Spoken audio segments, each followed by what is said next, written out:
یو د انسان روح دی، هغه ډیره زیاته خطرناکه څیره وي، نو یو دم په جنۍ پسې څنګ ته راپورته شي، خو دا مخلوق په سترګو ړوند وي. دغه جنۍ ډیرې چغې وهي. کهنۍ په شروعات کې یو داسې کور وینو چې ټول شیان یې په خپله حرکت کوي، داسې دی لکه دغه کور چې ژوندی وي. دروازه یو دم په خپله بندېږي، دغه سړی ورشي دروازه خلاصوي، خو دروازه ډیره ټایټ وي، لکه یو نپېژندل شوی طاقت چې پرې اثر کړی وي. د دې کور ټول کسان سره یو ځای ته راټول شي. دی په خپل منځ کې دا مشوره کوي چې موږ به په دې کور کې پاتې شو که نه، دا کور خو ډیر زیات خطرناک دی. په دې کې یو کس وی یاره دا څه سین دی، دغه دروازه ولې په خپله بندېږي؟ ناتاشا ورته وی چې دا ځای ډیر زیات خطرناک دی، دا ډیر زیات عجیبه ځای دی، موږ باید له دې ځای نه لاړ شو، دا زموږ لپاره محفوظ نه دی. خو د ځینې کسان ورسره دغه خبره نه مني او وی چې موږ به دلته خامخا پاتې کیږو.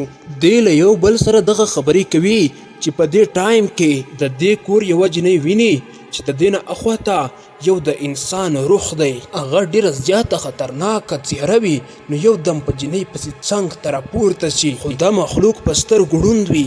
دغه جنۍ ډیرې چغې وهي، خو څوک یې چغې نه اوري. په دې وخت کې یوه بله جنۍ یو څه شی راټینګه کړي او د ځان خواته یې راکش کړي او په خوله باندې یې لاس ورته ایښی وي. په دې وخت کې یو کس زړورتیا وکړي، هغه یوې کوټې ته دننه شي، خو چې کله بیرته راوځي نو هغه دروازې بیخي ورک کړي. په دې ځای کې ځوړندې شوي جنۍ موږ هم وینو. په دې وخت کې د یوې جنۍ سره تومانچه هم وي او د خپل کور یو کس ورباندې وولي.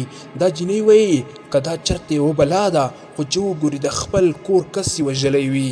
په دې وخت کې جنۍ چغې کړي او له دغه ځای نه وتښتي. په دې وخت کې مونږ وینو چې د دې کور یو بل کس راشي او دغه کس چې مړ دی هغه په ځمکه باندې راکش کوي. په دې کوټه کې یو ډنډ وي او هغه ته یې ور وغورځوي، خو لږ ټایم وروسته له دغه ډنډ نه یو ایسکلیټ راپورته شي. دغه ایسکلیټ د بل چا نه بلکې د هغه مړ شوي کس وي. دا د بل چا نه بلکې د هغه کس ډنچې چې هغه مړ شوی و او په همغه جنۍ پسې راشي چا چې دغه وژلی و او په دې باندې لاس کیږدي او په جنۍ پسې شاته روان وي. جنۍ ترې ډیره زیاته یریږي، د ډېرې یرې نه همغه ډنډ کې وغورځېږي کوم کې چې دغه اسکلیټ والا سړی لوېدلی و. د کهانۍ په پای کې وینو چې دغه ټول کنټرول د دروازو بندېدل دا ټول د یو کس په کنټرول کې و، بلکې دا په خپله نه کېدل، دا ټول دې کس کول. دا پته چاته نه وي چې دا یو انسان دغه هر څه کنټرولوي، دا په خپله نه کیږي. ګرانو کتونکو دا زموږ د نن ورځ ویډیو. که ویډیو مو خوښه شوي ویډیو لایک، چینل سبسکرایب کړئ.